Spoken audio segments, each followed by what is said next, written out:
এবং শেষে কিয়ামতের আগে যে মালহামার যুদ্ধ হবে, তখন রাসূল সাল্লাল্লাহু আলাইহি ওয়াসাল্লাম বলেছেন মালহামার যুদ্ধের সময় মুসলমানদের ফুস্তাদ বা তাবু হবে, শিবির হবে এই ফিলিস্তিনের দামেস্কের পাশে আল গৌতা নামে এক জায়গা আছে, ওই গৌতাতে। এবং ঈসা আলাইহিস সালাম এসে যে দাজ্জালকে হত্যা করবেন সেটাও ওই শামে, ফিলিস্তিনের বাবুল লুদ এখনো একটা জায়গা আছে, ওই জায়গাটার নাম এখনো বাবুল লুদ, ওখানে তিনি দাজ্জালকে হত্যা করবেন। এবং সেখানে একটা সাদা মিনারা আছে, ফেরেশতার পাখায় ভর করে ঈসা আলাইহিস সালাম তখন সেখানে নেমে আসবেন, ওই ফিলিস্তিনের ওই শাম দেশের ওই মিনারার পাশে তিনি এসে পৃথিবীতে তিনি নজুল করবেন, নজুল ঈসা আলাইহিস সালাম। তো তিন এবং জাইতুনের কসম করে বেসিকলি আল্লাহ তাআলা ঈসা আলাইহিস সালামের জন্মস্থানের কসম করেছেন। কারণ তিন এবং জাইতুন, ডুমুর এবং জলপাই, অলিভ কোন দেশে বেশি হয়? শাম দেশে। আওয়াজ করে বলেন কোন দেশে? বর্তমান ফিলিস্তিন এবং সিরিয়া, এবং ওই ভূখণ্ডে আল্লাহ নবী ঈসা আলাইহিস সালামের জন্মস্থান। তাহলে এই দুই ফলের কসম করে বেসিকলি আল্লাহ তাআলা ঈসা আলাইহিস সালামের জন্মস্থানের কসম করেছেন। ওনার প্রতি নাজিল হওয়া যে তাওরাত ইনজিল গ্রন্থ, এই রেভেলেশনের কসম করেছেন। আচ্ছা, এরপরে ওয়াতুর সিনিন, সিনাই পর্বতের কসম। সিনাই পর্বত বা তুর পাহাড় হচ্ছে মিশরে অবস্থিত, আর মিশর হচ্ছে মুসা আলাইহিস সালামের জন্মস্থান। কার জন্মস্থান? মুসা আলাইহিস সালামের জন্মস্থান। তাহলে ওয়াতুর সিনিন, তুর পাহাড়ের কসম বুঝিয়ে আল্লাহ তাআলা মূলত মুসা আলাইহিস সালামের জন্মস্থানের কসম করেছেন, যেখানে তাওরাত নাজিল হয়েছে। এরপরে ওয়াহাদাল বালাদিল আমিন, এ নিরাপদ শহর বলে আল্লাহ তাআলা মক্কা শহরকে বুঝিয়েছেন। আর মক্কা কার জন্মস্থান বলেন তো? মুহাম্মদুর রাসূলুল্লাহ সাল্লাল্লাহু আলাইহি ওয়াসাল্লাম, সাইয়্যিদুল মুরসালিন, খাতামুন নবিয়্যিন, রাহমাতাল লিল আলামিন, হাবিবুল্লাহ মুহাম্মদুর রাসূলুল্লাহ সাল্লাল্লাহু আলাইহি ওয়াসাল্লামের জন্মস্থান। তাহলে এই চারটা আয়াতে, চারটা শপথের মধ্য দিয়ে মূলত আল্লাহ তাআলা ঈসা আলাইহিস সালামের জন্মস্থান, মুসা আলাইহিস সালামের জন্মস্থান এবং মুহাম্মদ সাল্লাল্লাহু আলাইহি ওয়াসাল্লামের জন্মস্থান, যেই তিনটা এলাকায়, ভূখণ্ডে তিনটা মেজর ওহী নাজিল হয়েছে। এক তো ঈসা আলাইহিস সালামের কাছে নাজিল হয়েছে ইনজিল কিতাব, আরেকটা হচ্ছে তাওরাত। তাওরাত এমন কিতাব যে কিতাব দিয়ে হাজার হাজার নবীরা ফয়সালা করেছেন। বনী ইসরাইলের অনেক নবীর উপর কোনো কিতাব নাজিল হয়নি, তার মানে তারা রাসূল ছিলেন না, তারা নবী, তারা সবকিছু তাওরাত দিয়েই ফয়সালা করতেন। আর রাসূল সাল্লাল্লাহু আলাইহি ওয়াসাল্লামের উপর কোরআন নাজিল হয়েছে। তার মানে প্রথম চারটি শপথ দিয়ে বেসিকলি ইনজিলের শপথ, তাওরাতের শপথ এবং কোরআনের শপথ। বুঝতে পেরেছেন সবাই? বিল্লাহ। শুরুতেই সূরাতুত তিনের কয়েকটা আয়াত তেলাওয়াত করেছি। এটা কালামুল্লাহ মাজিদের 95 নাম্বার সূরা। এই সূরাটা মক্কাতুল মুকাররমাতে নাজিল হয়েছে। এই সূরার আয়াত সংখ্যা 8টা। এই সূরার শুরুতে আল্লাহ তাআলা 4টা কসম করেছেন, ওয়াত-তিনি ওয়াজ-যাইতুনি ওয়া-তুরি সিনিনা ওয়া হাযাল বালাদিল আমিন। ওয়াত-তিন, তিনের কসম, ওয়াজ-যাইতুন, যাইতুনের কসম, ওয়াতুরি সিনিন, সিনাই পর্বতের কসম, ওয়া হাযাল বালাদিল আমিন, আর এই নিরাপদ শহরের কসম। তো 4টা শপথ করেছেন বা আল্লাহ তাআলা কসম করেছেন। কসম দিয়ে আল্লাহ তাআলা কোরআনের অনেক সূরা শুরু করেছেন। যেমন একটা সূরায় আল্লাহ ফজরের সময়ের কসম করেছেন, আল্লাহ বলেছেন ওয়াল ফাজর। আল্লাহ আকাশের কসম করেছেন ওয়াস সামা ইযাতিল বুরুজ। আল্লাহ তাআলা সূর্যের কসম করেছেন ওয়াশ শামসি ওয়া দুহাহা। এভাবে আল্লাহ তাআলা তার সৃষ্টির অনেক কিছুর কসম করে গুরুত্বপূর্ণ কোনো মেসেজ বা বার্তা আমাদের সামনে হাজির করেন। এই সূরাতে আল্লাহ তাআলা 4টা জিনিসের কসম করে একটা খুবই গুরুত্বপূর্ণ বার্তা মানব মণ্ডলীর জন্য এই সূরাতে তিনি হাজির করেছেন। এই সূরাটা আমাদের অনেকেরই মুখস্থ আলহামদুলিল্লাহ, এবং আল্লাহ রাসূল সাল্লাল্লাহু আলাইহি ওয়াসাল্লাম প্রায় বিভিন্ন নামাজে এই সূরাটা তেলাওয়াত করতেন। বারা ইবনে আযিব রাদিয়াল্লাহু তাআলা আনহু উনি বর্ণনা করেন যে আমি একবার এশার সালাতে আল্লাহ রাসূল সাল্লাল্লাহু আলাইহি ওয়াসাল্লামের কণ্ঠে নামাজে সূরা 3 তিনি তেলাওয়াত করেছেন, আমি নিজ কানে শুনেছি। এবং ওনার কণ্ঠ যে এত মধুর ছিল, আমার জীবনে এত সুমধুর কণ্ঠের তেলাওয়াত আমি শুনি নাই। আল্লাহর হাবিব সাল্লাল্লাহু আলাইহি ওয়াসাল্লামের কোরআন তেলাওয়াতের যে কণ্ঠ এত সুমিষ্ট ছিল, এত চমৎকার ছিল, শুধু তেলাওয়াত শুনেই অনেকে শাহাদা পড়ে মুসলমান হয়েছে। আবু জাহেল মক্কায় নিষেধ করতো যে কেউ যাবা না মুহাম্মদের কাছে, সে পাগল, সে গণক, সে মিথ্যাবাদী, সে জাদুকর, সে স্বামী স্ত্রীর মধ্যে বিচ্ছিন্নতা নিয়ে আসে, সে বাবা ছেলেকে আলাদা করে দেয়, তার কাছেই যাবা না। আর সে যা বলে শুনবাই না, কানে আঙ্গুল দিয়ে রাখবা। তো মানুষকে যেটা নিষেধ করা হয় বেশি, মানুষের ওইটার ব্যাপারে আগ্রহ থাকে বেশি। সে যত নিষেধ করতো মানুষ আরো বেশি বেশি যে শুনতো। মানুষকে সে কি বারণ করবে? সে দিনের বেলা নিষেধ করতো, রাতে যে লুকিয়ে লুকিয়ে নিজেই তেলাওয়াত শুনতো। তাহলে চিন্তা করেন যে আল্লাহর হাবিব সাল্লাল্লাহু আলাইহি ওয়াসাল্লামের কোরআনিক রেসিটেশন কত চমৎকার মেলোডিয়াস ভয়েস হলে স্বয়ং আবু জাহাল রাত্রিবেলা লুকিয়ে লুকিয়ে কোরআন তেলাওয়াত শুনতে যেত আল্লাহর হাবিব সাল্লাল্লাহু আলাইহি ওয়াসাল্লামের কণ্ঠে। তো রাসূল সাল্লাল্লাহু আলাইহি ওয়াসাল্লাম সূরাতুত 3টা এশার সালাতে তিনি তেলাওয়াত করেছেন, এই মর্মে হাদিসে পাওয়া যায়। এবং এই সূরাটা একটা ফলের নামে সূরা। 3 একটা ফল, আরব বিশ্বে খুব বেশি হয় 3 ফল। আমরা বাংলাদেশে ডুমুর বলি, ইংরেজিতে ফিগ বলে, ফিগ ট্রি। তো ফলের নামে বেসিক্যালি আল্লাহ তাআলা এই সূরাটাকে, এই চ্যাপ্টারটাকে ডেডিকেট করেছেন। আমরা সূরাকে ইংরেজিতে চ্যাপ্টার বলি। কোরআনে 114টা চ্যাপ্টার, এর মধ্যে এই সূরাটা হচ্ছে ফলের নামে ডেডিকেটেড। বিভিন্ন নামে খুব ইনক্লুসিভ ওয়েতে আল্লাহ তাআলা কোরআনে সূরাগুলো দিয়েছেন। কোরআনে আপনি প্রাণীর নামে সূরা পাবেন, প্রাণী। মানুষের নামে সূরা পাবেন। মানুষের মধ্যে 3 ভাগ, মুমিন, তারপর কাফির, এরপর মুনাফিক। প্রত্যেকের নামে সূরা। সূরাতুল মুমিনুন আছে, সূরাতুল কাফিরুন আছে, আবার সূরাতুল মুনাফিকুন আছে। আমাদের দৃশ্য জগতের সবচেয়ে বড় প্রাণীটা হচ্ছে হাতি, তাই না? এই হাতির নামে একটা সূরা আছে। বলেন তো, এই সূরার নাম কি? সূরা ফিল। তারপর আমরা যে দেখি আমাদের দৃশ্য জগতের সবচেয়ে ছোট প্রাণী হচ্ছে পিঁপড়া। পিঁপড়ার নামে একটা সূরা আছে, সূরা আন-নামল। আন-নামল মানে পিঁপড়ার সূরা। মাকড়সার নামে সূরা আছে, সূরাতুল আনকাবুত। তারপর গোষ্ঠীর নামে সূরা আছে, সূরাতু আলে ইমরান। বংশের নামে সূরা আছে, সূরাতু কুরাইশ, কুরাইশ বংশের নামে সূরা। এইভাবে খুব ইনক্লুসিভ ওয়েতে, এমন কিছু নাই যে আল্লাহ তাআলা উল্লেখ করেন নাই। মা ফাররাতনা ফিল কিতাবি মিন শাই, উল্লেখ করে নাই কোরআনে এমন কিছু নাই, সবকিছু আল্লাহ তাআলা উল্লেখ করেছেন। তো এই সূরাটা হচ্ছে একটা ফলের নামে। ফলটার নাম হচ্ছে 3 ফল। আল্লাহ তাআলা বলছেন ওয়াত-তিন, তিনের শপথ। আমি একবার সরল বঙ্গানুবাদ করি, এরপর আমি তাফসিরে ঢুকি। তিনের শপথ, ওয়াজ-জাইতুন, জাইতুনের শপথ, ওয়াতুরি সিনিন, সিনাই পর্বতের শপথ, ওয়াহাদাল বালাদিল আমিন, এই নিরাপদ শহরের শপথ, লাকাদ খালাকনাল ইনসানা ফি আহসানি তাকওয়িম, নিশ্চয় আমি মানুষকে খুব চমৎকার সুন্দর অবয়বে সৃষ্টি করেছি। সুম্মা রাদাদনাহু আসফালা সাফিলিন, এরপরে তাকে আবার নিচু থেকে নিচুর দিকে নামিয়ে দিয়েছি। ইল্লাল্লাযীনা আমানু ওয়া আমিলুস সলিহাত, তবে তারা ছাড়া যারা ঈমান এনেছে এবং সৎকর্ম করেছে। ফালাহুম আজরুন গায়রু মামনুন, তাদের জন্য আছে অফুরন্ত পুরস্কার। ফামা ইউকাযযিবুকা বা'দু বিদ্দিন, এগুলো জানার পরও কিসে তোমাকে দিন অস্বীকারের ব্যাপারে উদ্বুদ্ধ করলো? আলাইসাল্লাহু বিআহকামিল হাকিমিন, আল্লাহ তাআলা কি শ্রেষ্ঠ বিচারক নন? সাদাকাল্লাহুল আযীম। এই হচ্ছে এই সূরাটির সরল অনুবাদ। এবার আমরা তাফসিরে ঢুকি। প্রথমে আল্লাহ তাআলা বলেছেন ওয়াত-তিন, তিনের শপথ। 3 মানে তো আমরা জানলাম, 3 মানে ডুমুর। আল্লাহর হাবিব সাল্লাল্লাহু আলাইহি ওয়াসাল্লাম তিনি 3 ফল পছন্দ করতেন, এবং এটা ডায়াবেটিক্সের জন্য ভালো, ডায়াবেটিক্স নিয়ন্ত্রণ করে। আমাদের বোনদের যাদের ইররেগুলার মেনস্ট্রুয়েশনাল পিরিয়ড হয়, এটার জন্য এটা খুব ভালো, এবং খুব স্ট্রেংথ, স্টেমিনা আনে শরীরে। এটা জান্নাতের একটা গাছ। আদম আলাইহিস সালাম এবং হাওয়া আলাইহিস সালামকে যখন আল্লাহ বলেছিল ওয়ালা তাকরাবা হাযিহিশ শাজারাতা ফাতাকুনা মিনাজ জালিমিন, আদম এবং হাওয়া জান্নাতের সব জায়গায় যা যেতে মন চায় যাও, যা খেতে মন চায় খাও, এই নিষিদ্ধ গাছের কাছে যেও না, তাহলে তোমরা জালিম হয়ে যাবে। শয়তান এসে উল্টা বুঝালো, সে বলল তোমাদের খেতে নিষেধ করছে কেন জানো? আল্লাহ চায় না যে তোমরা জান্নাতে থাকো, আল্লাহ চায় এখান থেকে তোমাদের বের করে দিবে, কিন্তু তোমরা যদি এই গাছের ফল খাও আল্লাহ আর বের করতে পারবে না। দেখছেন শয়তানের অবস্থা? শয়তান কিন্তু নেগেটিভিটি নিয়ে সামনে আসে না, আসে খুব আপনার ওয়েল উইশার হিসেবে, উপদেশ নিয়ে, খুব ভালো একটা পজিটিভ ওয়েতে আসে। তো ওনারা খেয়ে ফেললেন এই নিষিদ্ধ গাছের ফল। খাওয়ার ফলে আদম আলাইহিস সালাম, হাওয়া আলাইহিস সালাম, ওনাদের গা থেকে জান্নাতের পোশাকগুলো ঝরে পড়ে গেল। এখন কি দিয়ে ওনারা ওনাদের প্রাইভেটকে ঢাকবেন? তখন ওনারা, তাফসির ফি জিলালিল কোরআনে এসেছে যে ওনারা এই 3 গাছের পাতা নিয়ে নিজেদের প্রাইভেট ঢেকেছিলেন। সুবহানাল্লাহ। সেই 3 ফলের কসম আল্লাহ করলেন, ওয়াত-তিন, তিনের শপথ। এরপর আল্লাহ তাআলা বললেন ওয়াজ-জাইতুন, জাইতুনের শপথ। জাইতুন মানে হচ্ছে জলপাই। তো আল্লাহ তাআলা বললেন ওয়াজ-জাইতুন, জাইতুনের শপথ।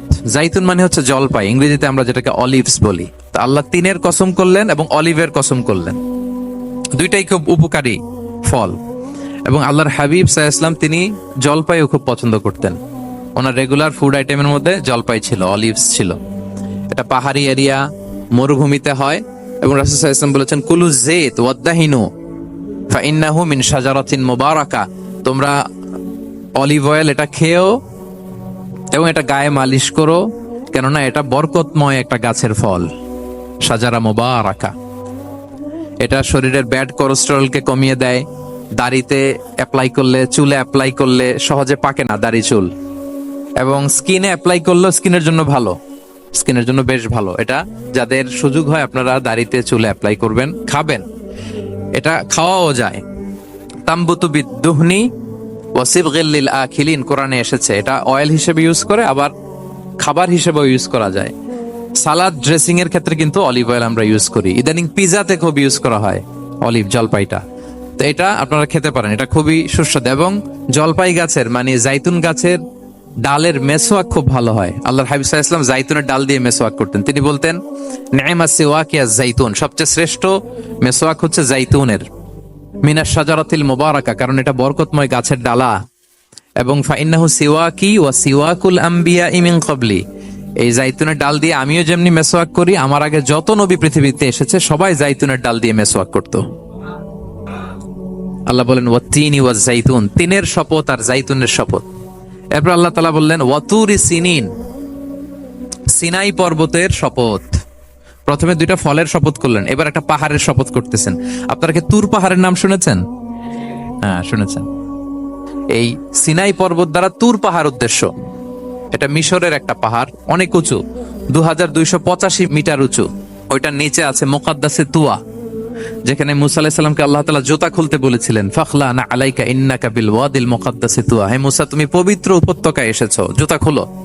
তো ওখানে সব ধর্মের লোকেরা যায়, সব ধর্মের লোকদের জন্য তীর্থস্থান, মুসলিম, জুইশ, খ্রিস্টিয়ান সবাই যায়।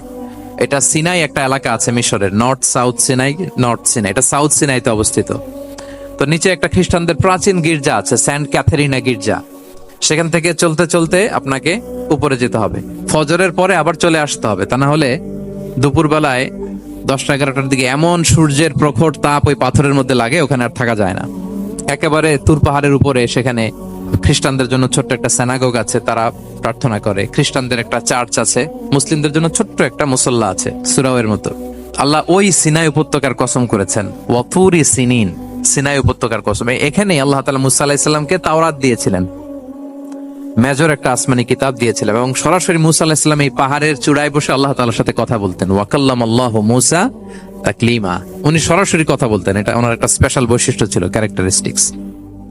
এবং আল্লাহ তাআলা নূরের তাজাল্লি দিয়ে এই পাহাড়কে একবার জ্বালিয়ে দিয়েছিলেন। আজও এই পাহাড়ের রংটা অনেকটা একটু লালচে, একটু কালোচে, একটু রেডিশ কালারের। এবং মুসা আলাইহিস সালাম এই নূরের তাজাল্লির ঝলকে তিনি বেহুশ হয়ে গিয়েছিলেন এই পাহাড়ের উপরে। ইয়াজুজ মাহুজ যখন কিয়ামতের আগে আগমন করবে, তখন মুসলমানদের সেন্টার হবে। ঈসা আলাইহিস সালাম মুসলমানদেরকে নিয়ে ওইখানে অবস্থান করবেন, এই তুর পাহাড়ের ওখানে। এবং আল্লাহর হাবিব সাল্লাল্লাহু আলাইহি ওয়াসাল্লামের মেরাজের রাতে ইসরার সময় একটা স্টেশন ছিল এই তুর পাহাড়। জিবরাইল আলাইহিস সালাম এই তুর পাহাড়ে আল্লাহর হাবিব সাল্লাল্লাহু আলাইহি ওয়াসাল্লামকে নামিয়ে বলেছিলেন যে এটা জাবাল মুসা, আপনার ভাই মুসার পাহাড়, আপনি এখানে 2 রাকাত নামাজ পড়েন, দোয়া করেন। আল্লাহর হাবিব সাল্লাল্লাহু আলাইহি ওয়াসাল্লাম এই তুর পাহাড়ে 2 রাকাত সালাত আদায় করেছিলেন এবং দোয়া করেছিলেন। আল্লাহ এই তুর পাহাড়ের কসম কাটলেন, ওয়াতুরি সিনিন, সিনাই পর্বতের কসম, যেখানে তাওরাত কিতাব নাজিল হয়েছিল। এরপর আল্লাহ তাআলা বললেন ওয়াহাদাল বালাদিল আমিন, আর এই নিরাপদ শহরের শপথ। এই শহর দ্বারা মক্কা শহর উদ্দেশ্য, কারণ রাসূল সাল্লাল্লাহু আলাইহি ওয়াসাল্লাম তখন মক্কায় ছিলেন, মক্কা নগরী। এই শহরের পূর্ব নাম ছিল বাক্কা।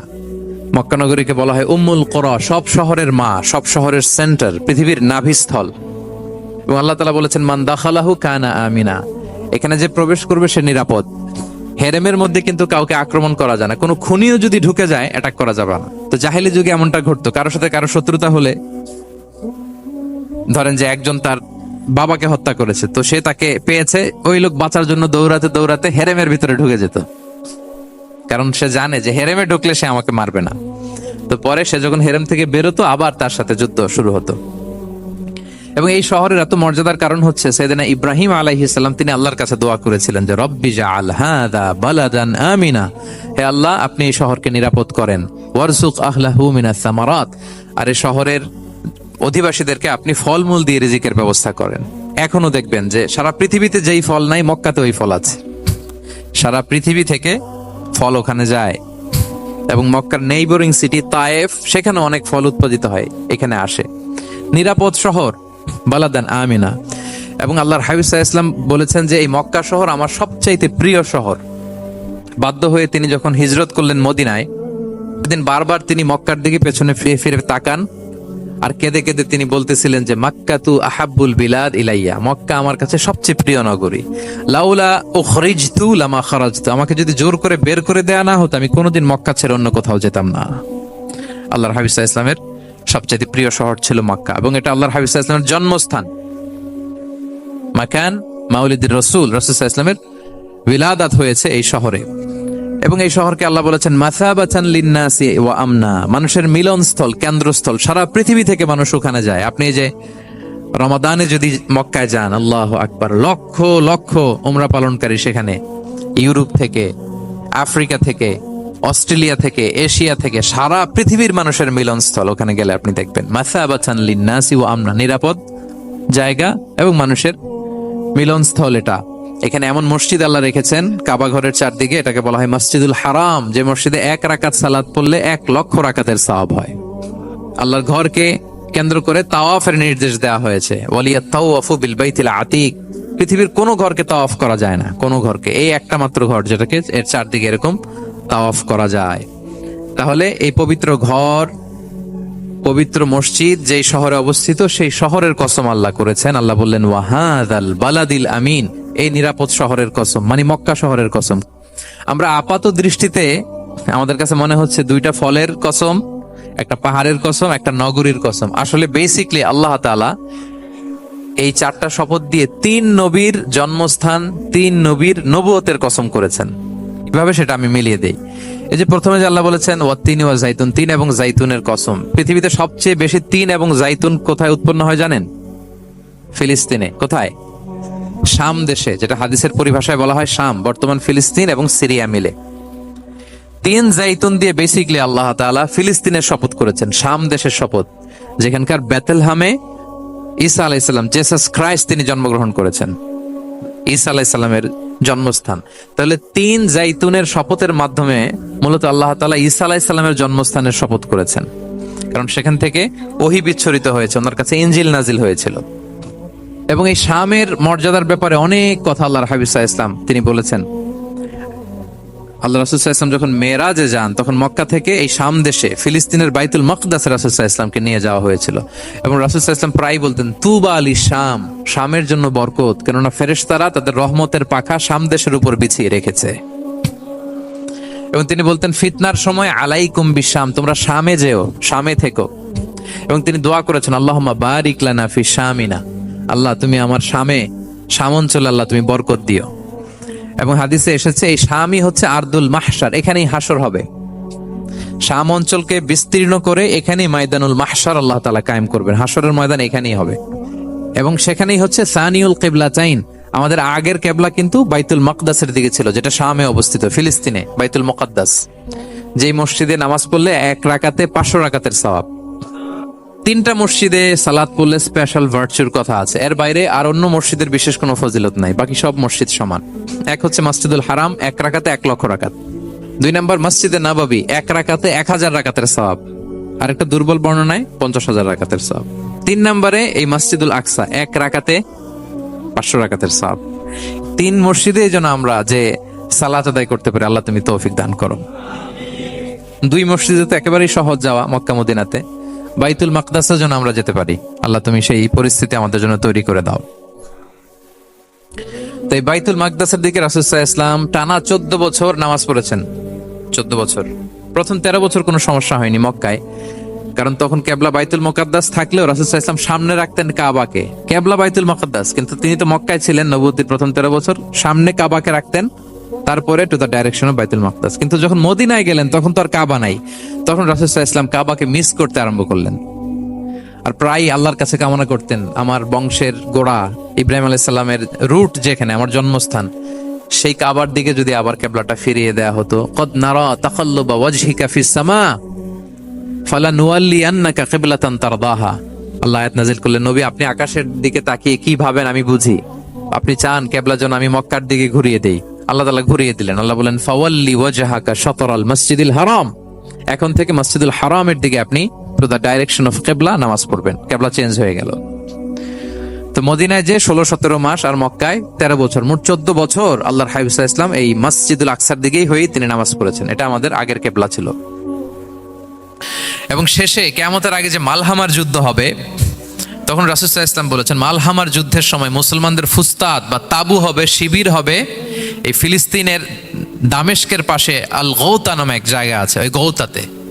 এবং ঈসা আলাইহিস সালাম এসে যে দাজ্জালকে হত্যা করবেন সেটাও ওই শামে, ফিলিস্তিনের বাবুল লুদ এখনো একটা জায়গা আছে, ওই জায়গাটার নাম এখনো বাবুল লুদ। ওখানে তিনি দাজ্জালকে হত্যা করবেন। এবং সেখানে একটা সাদা মিনারা আছে, ফেরেশতার পাখায় ভর করে ঈসা আলাইহিস সালাম তখন সেখানে নেমে আসবেন। ওই ফিলিস্তিনের ওই শাম দেশের ওই মিনারার পাশে তিনি এসে পৃথিবীতে তিনি নুজুল করবেন, নুজুল ঈসা আলাইহিস সালাম। তো তিন এবং জাইতুনের কসম করে বেসিকলি আল্লাহ তাআলা ঈসা আলাইহিস সালামের জন্মস্থানের কসম করেছেন। কারণ তিন এবং জাইতুন, ডুমুর এবং জলপাই, অলিভ কোন দেশে বেশি হয়? শাম দেশে। আওয়াজ করে বলেন কোন দেশে? বর্তমান ফিলিস্তিন এবং সিরিয়া, এবং ওই ভূখণ্ডে আল্লাহ নবী ঈসা আলাইহিস সালামের জন্মস্থান।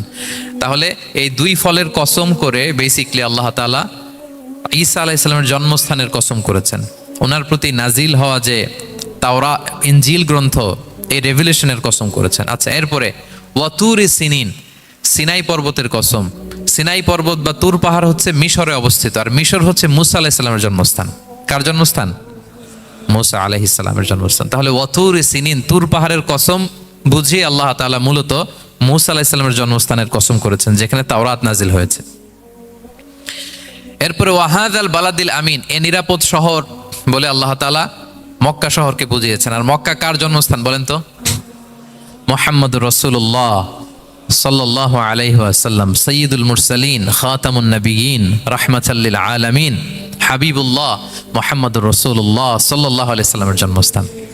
তাহলে এই চারটা আয়াতে, চারটা শপথের মধ্য দিয়ে মূলত আল্লাহ তাআলা ঈসা আলাইহিস সালামের জন্মস্থান, মুসা আলাইহিস সালামের জন্মস্থান এবং মুহাম্মদ সাল্লাল্লাহু আলাইহি সাল্লামের জন্মস্থান, যেই তিনটা এলাকায়, ভূখণ্ডে তিনটা মেজর ওহী নাজিল হয়েছে।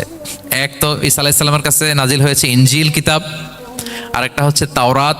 তাওরাত এমন কিতাব যে কিতাব দিয়ে হাজার হাজার নবীরা ফয়সালা করেছেন। বনি ইসরাইলের অনেক নবীর উপর কোনো কিতাব নাজিল হয়নি, তার মানে তারা রসুল ছিলেন না, তারা নবী। তারা সবকিছু তাওরাত দিয়েই ফয়সালা করতেন। আর রাসূল সাল্লাল্লাহু আলাইহি ওয়াসাল্লামের উপর কোরআন নাজিল হয়েছে। তার মানে প্রথম চারটি শপথ দিয়ে বেসিকলি ইনজিলের শপথ, তাওরাতের শপথ এবং কোরআনের শপথ। বুঝতে পেরেছেন সবাই? আল্লাহ ওহির শপথ করেছেন। দেখেন, ফল, পাহাড়, নগরী মাড়িয়ে সারা পৃথিবী ঘুরিয়ে আপনাদেরকে শেষ পর্যন্ত ইনজিল, তাওরাত এবং কোরআনে নিয়ে আসছেন, আমার সাথে আসছেন।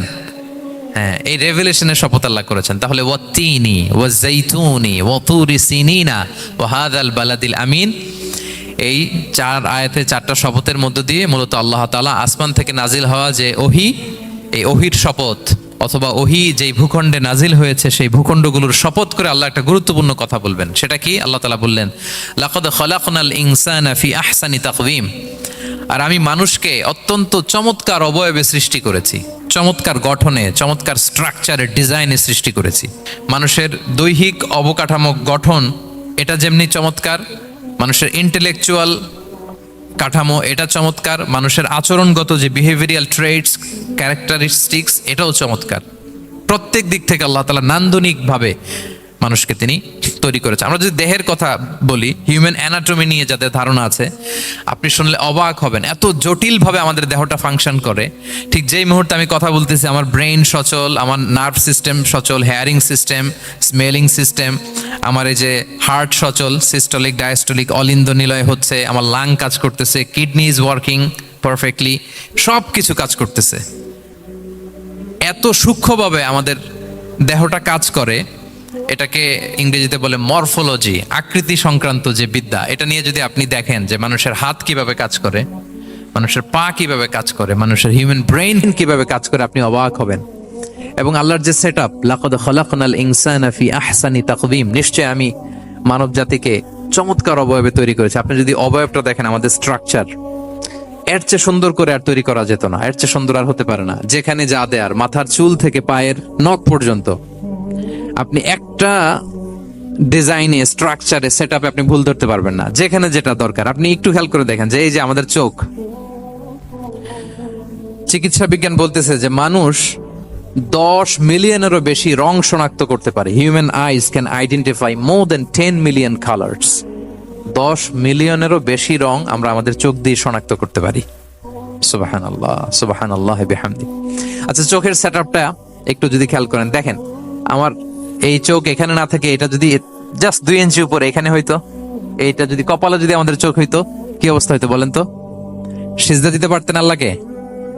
বলেন, দিতে পারতেন? আচ্ছা, আমরা কিছু খাওয়ার সময় আমরা কি করি? ওইটা ভালো আছে কিনা, পচে গেল কিনা, স্মেলটা আগে দেখি, তারপরে খাই। দেখেন কত চমৎকার সেট আপ। একটু খেয়াল করেন, এই নাকের সেট আপ যদি এইখানে না থাকে, আমাদের নাক যদি পেছনে থাকতো, খাওয়ার সময় খাবারটা বাসি কিনা, ভালো আছে কিনা কি করতেন? লাকাদ খালাকনাল ইনসানা ফি আহসানি তাকওয়িম। আচ্ছা দেখেন, এই যে আমরা কান দিয়ে শুনি, এই যে কান পেঁচানো, মনে করেন না যে এমনি এমনি পেঁচানো, এই পেঁচানো, এটাই পথ না থাকলে আমরা শুনতেই পেতাম না। এটা এমন ভাবে সেট আপ করা, এটা এই ইথারে ভাষা তরঙ্গকে এয়ার ড্রামের ভেতরে সুন্দরভাবে ইনপুট করে, নাহলে আমরা শুনতে পেতাম না। তাহলে কান কেটে ফেলে দিলে আপনি শুনতে পারবেন না। এটা এইভাবেই যেতে হবে, সুরঙ্গটা এইভাবে তৈরি হইতে হবে। আচ্ছা দেখেন, আপনার কান, এই কান যদি এইখানে না থেকে আপনার ডান বগলের নিচে হইতো, বাম কান যদি বাম বগলের নিচে হইতো, তাহলে কি হইতো বলেন? আজকে আমার ওয়াজ কিভাবে শুনতেন বলেন দেখি, কিভাবে শুনতেন? বুদ্ধি আছে বলে যে হুজুর এইভাবে শুনতাম। সুবহানাল্লাহ, সুবহানাল্লাহ। লাকাদ খালাকনাল ইনসানা ফি আহসানি তাকওয়িম।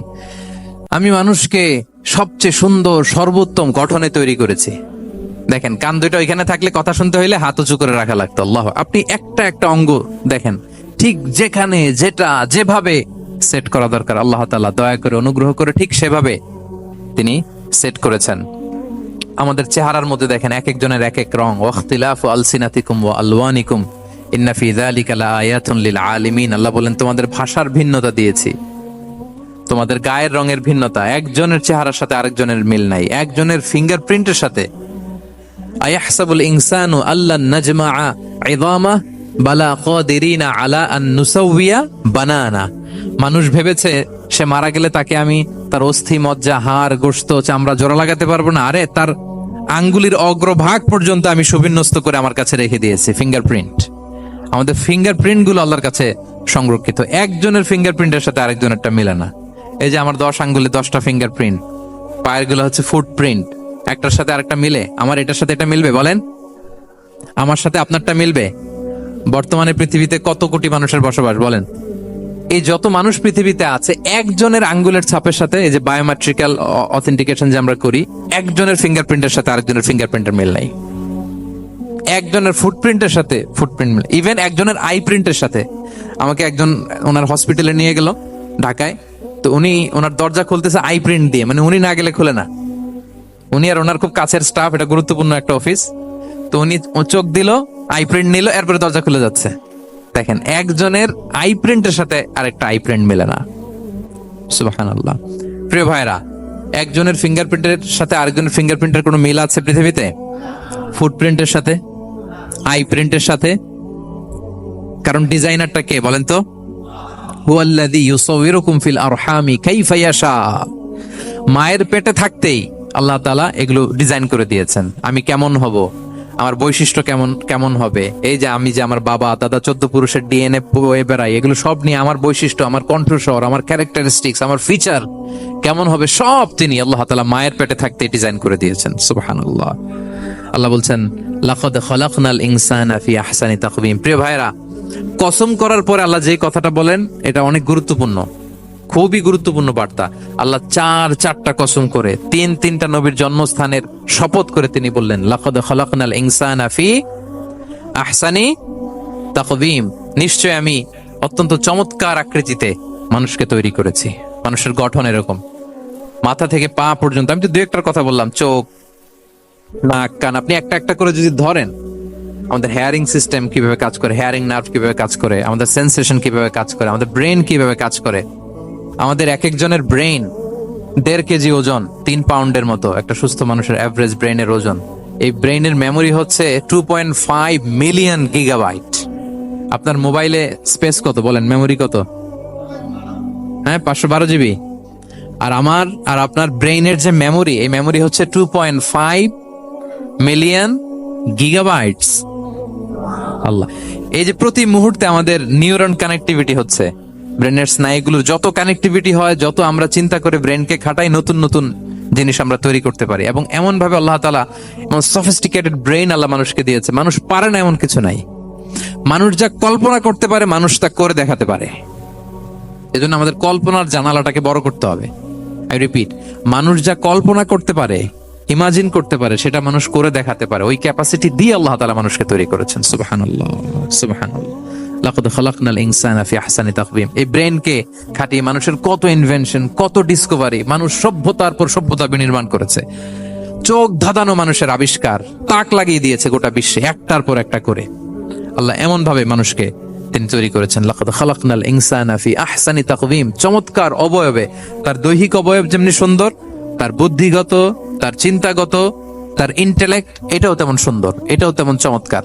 পৃথিবীর কোন প্রাণীকে আল্লাহ তাআলা এরকম হিউম্যান ব্রেনের মতো এরকম সফিস্টিকেটেড ব্রেন দিয়ে, ইন্টেলেক্ট দিয়ে তৈরি করেনি। এজন্য সব প্রাণী থেকে মানুষ আলাদা, সব প্রাণী থেকে মানুষের চিন্তা, বিবেক, বুদ্ধি এগুলো আলাদা। তাহলে দেখেন, মানুষের শ্রেষ্ঠত্ব মূলত এগুলোর দ্বারা। মানুষ যদি তার চিন্তা, বিবেক, বুদ্ধি খাটায়, সে শ্রেষ্ঠ হয়ে যায়। আমি একটা কথা প্রায় বলি যে মানুষ যদি ভালো হয় সে ফেরেশতার চেয়েও ভালো, আর মানুষ যদি খারাপ হয় সে পশুর চেয়েও নিকৃষ্ট। আল্লাহ বলেন, উলাইকা কাল আনআমি বাল হুম আদাল লাহুম কুলুবুল লা ইয়াফকাহুনা বিহা ওয়া লাহুম আ'য়ুনুল লা ইউবসিরুনা বিহা ওয়া লাহুম আযানুল লা ইয়াসমাউনা বিহা উলাইকা কাল আনআমি বাল হুম আদাল। তাদের হৃদয় আছে, ওটা দিয়ে অনুধাবন করে না সত্যকে। চোখ আছে, ওটা দিয়ে সে সত্যটা দেখে না। কান আছে, হকের কথা শোনে না। উলাইকা কাল আনআম, আল্লাহ বলেন তারা প্রাণীর মতো, চতুষ্পদ জন্তুর ন্যায়। শুধু অতটুকুই না, বাল হুম আদাল, তারা তার চেয়েও নিকৃষ্ট, তার চেয়েও নিকৃষ্ট। তাহলে মানুষ ভালো হলে সে ফেরেশতাকে ছাড়িয়ে যায়, আর মানুষ নিকৃষ্ট হলে সে পশুত্বকে হার মানায়। কথা বুঝতে পেরেছেন?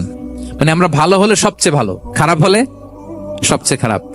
একটা পশু আর একটা পশুকে হত্যা করে কেটে 20 টুকরা করছে, এরকম কোন নিউজে আসছে কোনোদিন?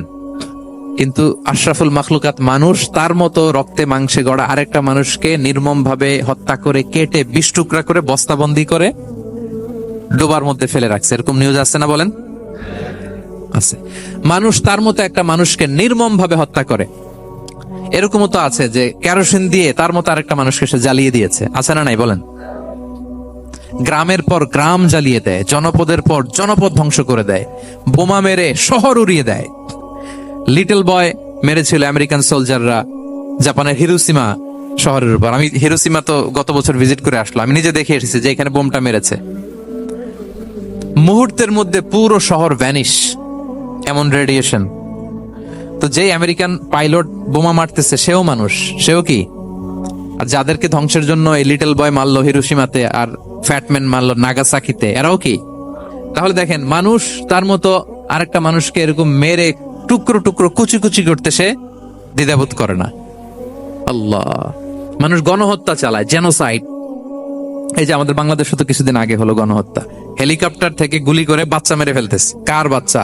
কার কলিজার টুকরা সন্তান? Don't care. জনগণের টাকায়, ট্যাক্সের টাকায় কিনা বুলেট, হেলিকপ্টার দিয়ে জনগণকে, ছাত্রদেরকে হত্যা করা হয়েছে। দেখেন, সেও মানুষ। যারা হত্যা করতেছে, গণহত্যা, জেনোসাইড চালিয়েছে, তারাও মানুষ। তাহলে মানুষ যদি খারাপ হয়, মানুষের চেয়ে খারাপ আর কেউ হয়?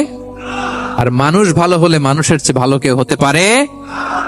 মানুষ এমন জায়গায় যেতে পারে যেখানে ফেরেশতারাও যেতে পারে না। জিবরাইল আলাইহিস সালামের যাওয়ার সীমানা যেখানে শেষ, মুহাম্মদ সাল্লাল্লাহু আলাইহি ওয়াসাল্লামের ঊর্ধ্ব জগতের কাহিনী সেখান থেকে শুরু। আল্লাহু আকবার। তাহলে মানুষ ভালো হলে ফেরেশতাকে ছাড়ায়, মানুষ খারাপ হলে পশুত্বকে হার মানায়। So the decision is yours. রাস্তা দুইটা, আপনি কোন দিকে যাবেন? আপনি কি ডান দিকে জান্নাতের পথে যাবেন নাকি বাঁ দিকে জাহান্নামের পথে যাবেন? সিদ্ধান্ত আপনার। আল্লাহ তাআলা বললেন, লাকাদ খালাকনাল ইনসানা ফি আহসানি তাকওয়িম। আমি মানুষকে চমৎকার আকৃতিতে তৈরি করেছি। হাতের মেকানিজম কি, পায়ের মেকানিজম কি, আমার চেয়ে আপনারা ভালো জানেন। এগুলো ঘন্টার পর ঘন্টা আপনি বলতে পারবেন যে কেমন ভাবে আল্লাহ তাআলা তৈরি করেছেন। আল্লাহ বলেন, মানুষকে আমি অত্যন্ত চমৎকার আকৃতি দিয়ে তৈরি করেছি।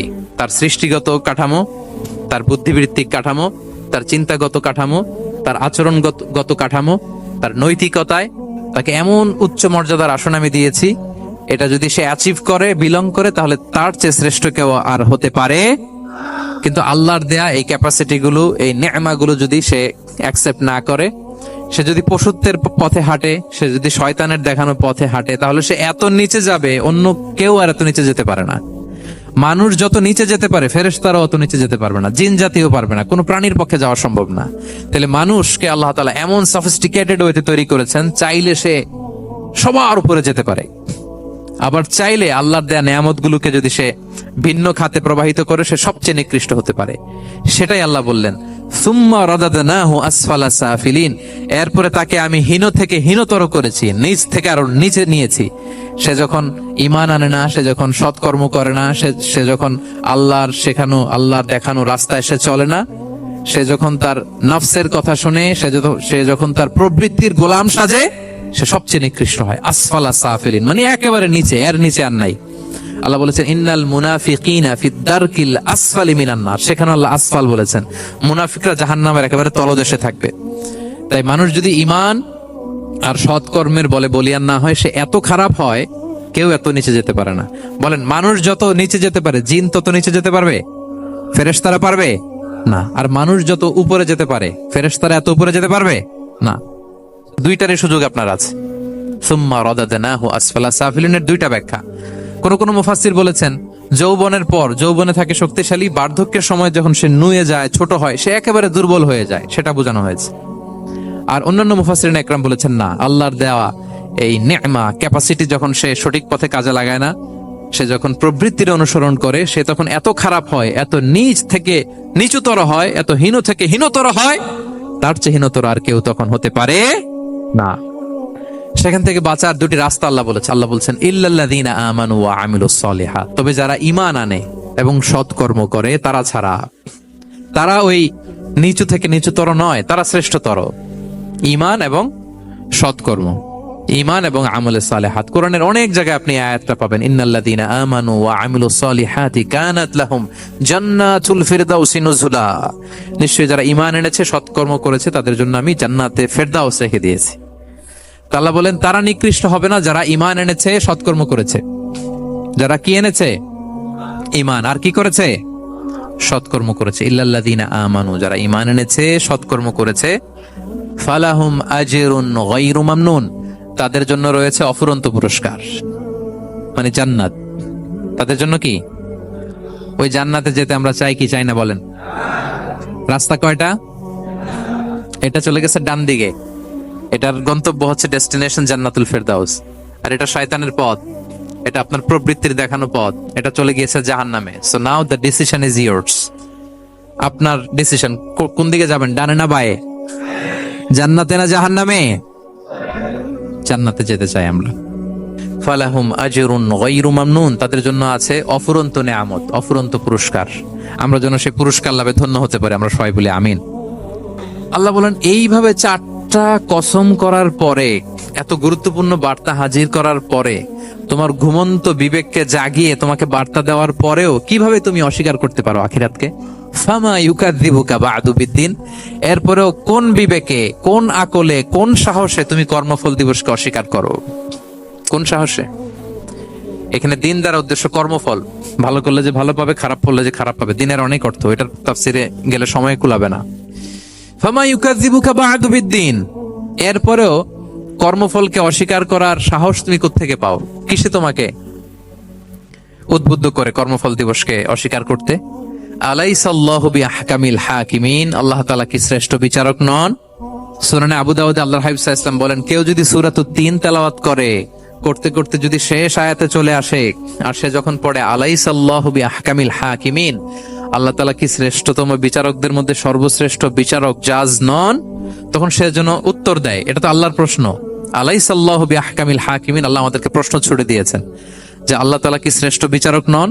তখন যে তেলাওয়াত করে সে যেন বলে বালা বালা ওয়া আনা আলা যালিকা মিনাশ শাহিদিন। বালা মানে অবশ্যই, হ্যাঁ আল্লাহ অবশ্যই আপনি শ্রেষ্ঠ বিচারক, আর আপনি যে শ্রেষ্ঠতম বিচারক এই সাক্ষী আমি দিচ্ছি, এই ঘোষণা আমি দিচ্ছি। পড়েন সুবহানাল্লাহ। আপনি দেখবেন মসজিদুল হারামে, হারামুল মাক্কিতে যখন তেলাওয়াত করে ইমাম সাহেবরা, এই আয়াতের পরেই যদি রুকুতে যায়, দেখবেন ফিসফিস করে বলে যে বালা বালা ওয়া আনা আলা যালিকা মিনাশ শাহিদিন। আমি নিজে শুনেছি, দেখবেন ওনার এটা পরে, কারণ আল্লাহ এখানে প্রশ্ন ছুড়ে দিয়েছেন। আর উত্তর হিসেবে বলতে হবে বালা ওয়া আনা আলা যালিকা মিনাশ শাহিদিন, আল্লাহ অবশ্যই আপনি শ্রেষ্ঠ বিচারক। আল্লাহর চাইতে শ্রেষ্ঠ বিচারক আর হতে পারে? আমরা কত লাকি যে আল্লাহর আহকামুল হাকিমিন হিসেবে বিচারক পেয়েছি। আমাদের বিচার যদি অন্য কেউ করতো, নিজেরা যদি নিজেদের, আল্লাহ যদি বলতো তোরটা বিচার তুই কর আর তোরটা তুই কর, কি অবস্থা হইতো বলেন? যার সাথে যার শত্রুতা আছে ওইখানে দেখাই দিত। কিন্তু আমরা বিচারক হিসেবে পেয়েছি কাকে? আল্লাহ কি পার্সিয়ালিটি করবে বিচারে? স্বজন প্রীতি করবে? কারো উপর জুলুম করবে? কাউকে ঠকাবে? আল্লাহ বলেন ওয়ামা আনা বিযাল্লামিল লিল আবিদ, আমি কখনো আমার বান্দার উপর জুলুম করি না। নাদাউল মাওয়াজিনাল কিসতা লিয়াউমিল কিয়ামা, কিয়ামতের দিন আমি মিজান নামে এমন এক ন্যায় বিচারের মানদণ্ড স্থাপন করব, ফালা তুযলামু নাফসুন শাইআ, এক বিন্দু পরিমাণ কেউ মাজলুম হবে না, এক বিন্দু পরিমাণ কেউ মাজলুম হবে না। এজন্য দুনিয়াতে যদি বিচার না পান, আল্লাহর দরবার বিচারটা দিয়ে রাখেন, সেদিন বিচার হবে। আহকামুল হাকিমিন আপনারা ঠকাবে না। দুনিয়াতে বিচার পান নাই, মাজলুম হয়েছেন, মানুষ ভুল বুঝছে, কেউ আপনারে ঠিক মতো বুঝে নাই, আপনার কথাটা কাকে বলবেন? বিপদে পড়লে ক্রাইসিস মোমেন্টে কাকে শেয়ার দিবেন? না ফেসবুকে শেয়ার দিবেন? আমরা তো ফেসবুকে শেয়ার দিয়ে দিই এখন। ফেসবুকে শেয়ার দেওয়ার আগে, বন্ধুকে শেয়ার দেওয়ার আগে, স্ত্রীর কাছে শেয়ার করার আগে আমার সমস্যার কথা আগে শেয়ার করব কাকে? কারণ আলাইসাল্লাহু বি আহকামিল হাকিমিন, আল্লাহ বলছেন আমি কি শ্রেষ্ঠ বিচারক নই? বালা বালা ইয়া রব ওয়া আনা আলা যালিকা মিনাশ শাহিদিন, অবশ্যই আল্লাহ আপনি শ্রেষ্ঠ বিচারক। ক্লিয়ার হয়েছে না সবার কাছে? শপথ কয়টা ছিল? 4টা। মূলত নবুয়তের শপথ, তাই না? নবুয়ত আমাদের জন্য সবচাইতে বড় নেয়ামত। কারণ নবীরা যদি আমাদেরকে এই তথ্যগুলো না দিতেন, আমরা জান্নাত জাহান্নাম চিনতাম? ভাইরা বলেন তো, আখেরাত চিনতাম? এই যে আখেরাত হবে, পুলসিরাত হবে, day of judgement, day of accountability, আল্লাহর সুপ্রিম কোর্টের কাঠ গড়ায় পাই টু পাই হিসাব দিতে হবে, নবীরা না এসে বললে আমরা এত বুঝতাম না। নবীরা জান্নাত জাহান্নাম চিনিয়েছে, আল্লাহর বিশদ পরিচয় আমাদের সামনে তুলে ধরেছে, আখিরাতের পরিচয়, লাইফ আফটার ডেথ কিরকম হবে, সবকিছু আমাদের কাছে তুলে ধরেছে। সো নবুয়ত আল্লাহ তাআলার পক্ষ থেকে অনেক বড় নেয়ামত।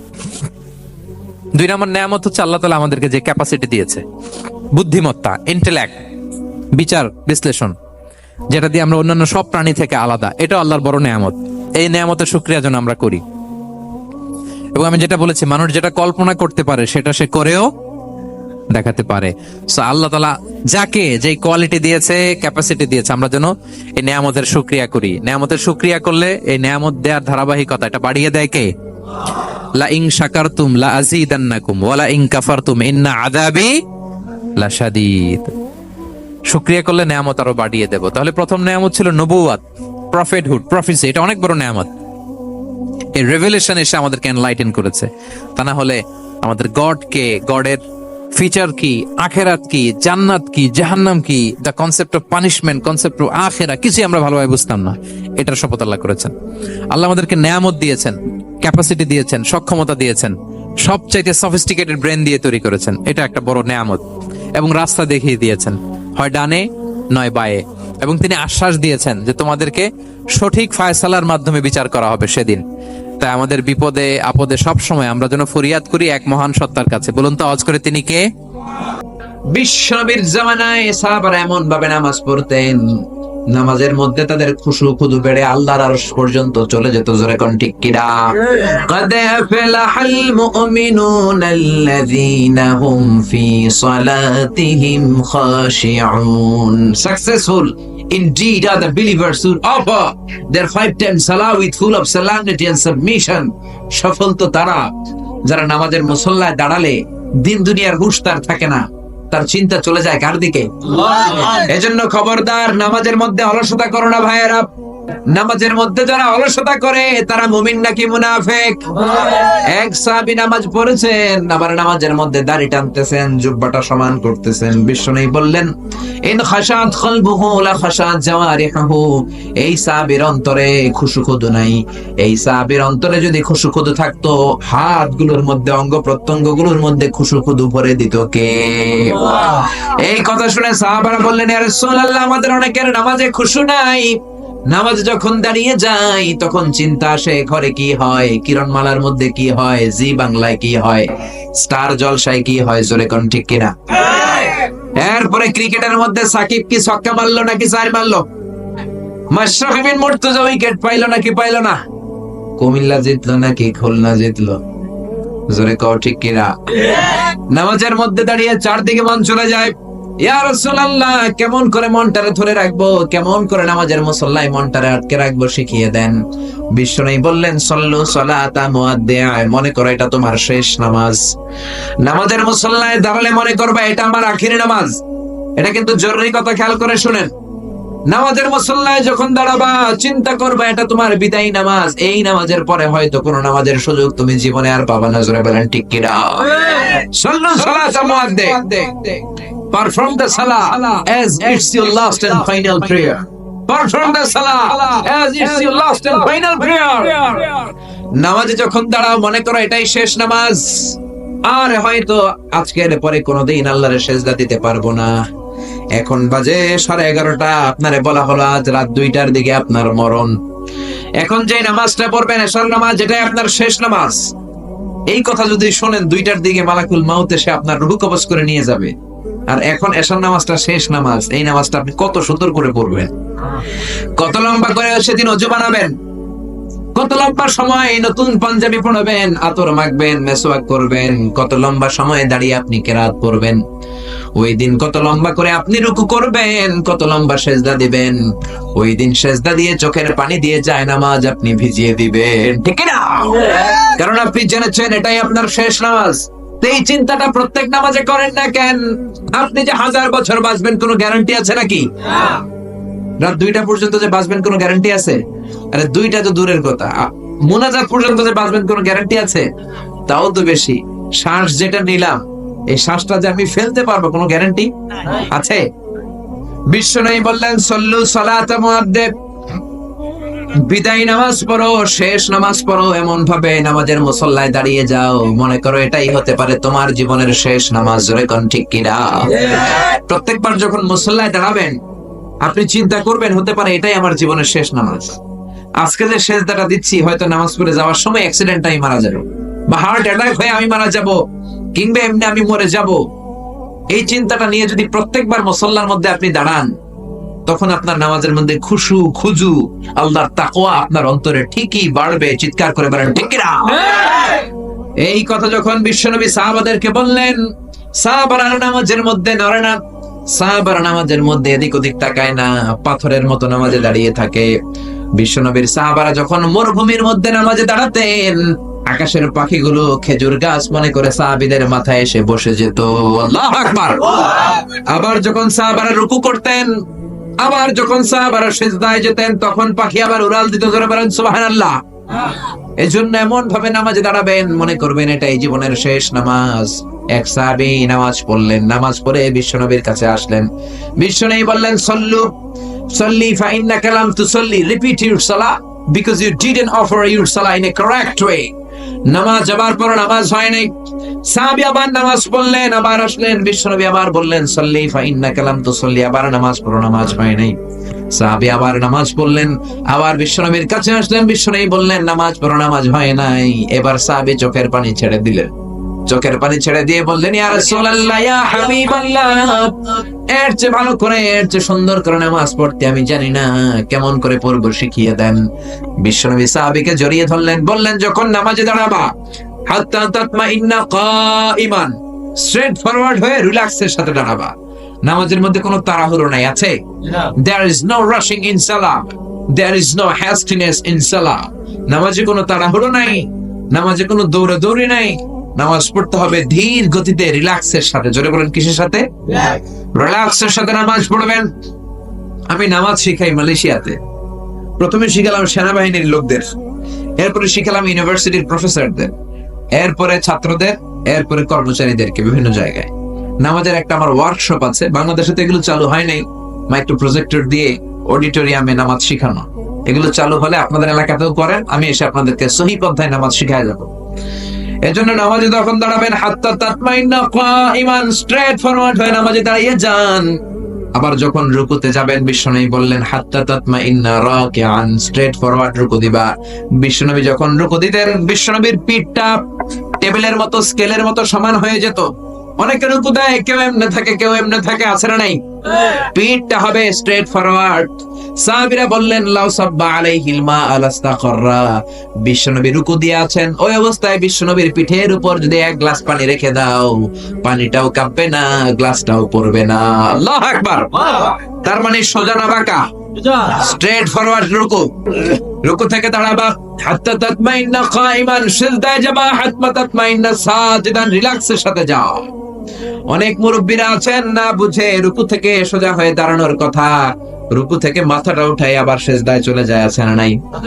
দুই সেজদার মাঝখানে সোজা হয়ে বসবেন। অনেকে কোন রকম প্রথম সেজদা থেকে মাথাটা একটু উঠিয়ে সেজদায় ঢু মারে, আছে না নাই? খবরদার, আপনার নামাজ হবে না।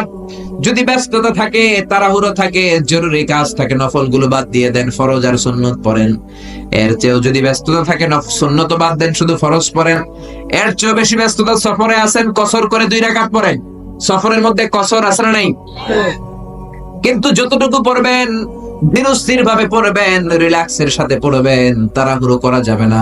বিশ্বনবীর মেয়ের জামাই আলী কাররামাল্লাহু ওয়াজহার পায়ের মধ্যে যুদ্ধে একটা তীর ঢুকে যায়। তীরের ব্যথায় উনি চিৎকার করে তীর বের করা যায় না, যেই টান দেয় চিৎকার মারে। বিশ্বনবী বললেন টানাটানির দরকার নাই। আমার মেয়ের জামাই আলী যখন নামাজের মুসল্লায় দাঁড়িয়ে যায় তখন দিন দুনিয়ার কোনো হুঁশ তার থাকে না। বিশ্বনবী নামাজ শুরু করে দিলেন, সূরা ফাতিহা বললেন। আর নামাজের আগে এক সাহাবীরা বললেন, আমি যখন কেরাত পড়বো আমার মেয়ের জামাই আলীর পায়ের কাছ থেকে তুমি তীর টেনে বের করবা। বিশ্বনবী যখন কেরাত পড়লেন, ওই সাহাবী আলী রাদিয়াল্লাহু আনহুর পায়ের কাছে তীরের কাছে যে হাজির, গায়ে যত জোর ছিল টান মেরে তীর বের করেছেন। ফিনকি দিয়ে রক্ত বের হয়েছে, রক্তের জায়গাটা শয়লাভ, লাল টুকটুকে রক্ত, কিন্তু নামাজের মুসল্লায় তিনি দাঁড়িয়ে আছেন, তিনি কোনো টের পান নাই। কোন সুবহানাল্লাহ। নামাজের পর সালাম ফিরিয়ে বললেন, আমার পায়ের তীর কই? এত রক্ত কেন? কে তীর বের করলো? বিশ্বনবী আলীরে ডেকে বললেন, আলী তুমি যখন নামাজের মুসল্লায় দাঁড়িয়ে যাও দিন দুনিয়ার কোন হুঁশ তোমার থাকে না। নামাজ অবস্থায় তোমার তীর খোলা হয়েছে, এই জন্য তুমি টের পাও নাই রে আলী। আল্লাহু আকবার। এজন্য খবরদার, নামাজের মধ্যে এরকম করবেন না। তাড়াহুড়ো নাই, অলসতা নাই, ধীরস্থির ভাবে নামাজ পড়েন। আবার অনেকে নামাজেও দাঁড়ায়, ঘড়ির দিকেও তাকায়। নামাজ পড়ে সামনের দিকে যদি জানালা থাকে এরকম নজর করে তাকায়, এদিক ওদিকে নজর করে, আছে না নাই?